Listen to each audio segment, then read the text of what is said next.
Eto mga idol, nagsalita na nga si Coach Tim Con patungkol nga sa bagong rules ng PBA na 4 points play. Hindi umano siya natuwa sa 4 points play na ini-implement ng PBA ngayong season. Ayon kay Coach Tim Con, na maganda lamang ito para sa All-Star Game. Dahil it's more fun lang naman, pero in serious game ay hindi ito nababagay.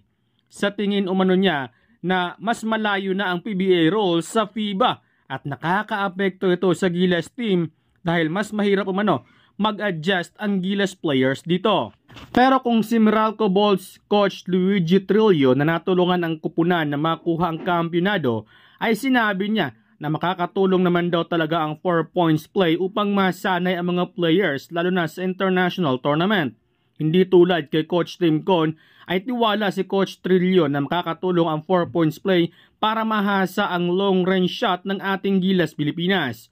Do positibo ang kanyang pananaw sa 4 points play, pero hindi umano siya sigurado kung gagana ba ito sa PBA. Trivia lang tayo mga idol ha. Alam nyo ba na may bansa na ang nag-implement hindi lang ng 4 point play kundi 8 points play pa. Walang iba kundi ang mahigpit na bansa na North Korea. Sa North Korea mga idol ay ang kanilang slam dunk ay equivalent to 3 points. Habang yung kanilang 3 points naman ay equivalent to 4 points kung hindi tumama sa rim.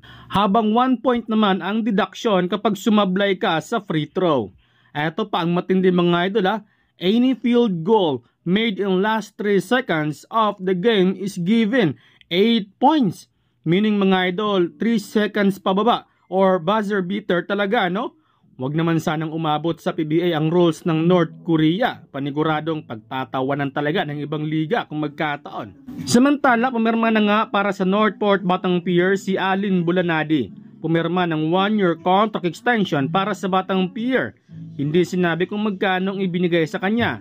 Last season ay nag-average nga si Bulanadi ng 9.4 points, 1.4 rebounds at 1.6 assists per game. Si Bulanadi ang hahalili sa posisyon ni Jeff Chan. Tuluyan na kasing binitawan si Chan ng Northport. Siguro dahil 41 years old na ito at injury prone na rin. Sayang hindi umabot si Chan sa 4 point play. Matinig pa naman na shooter yon.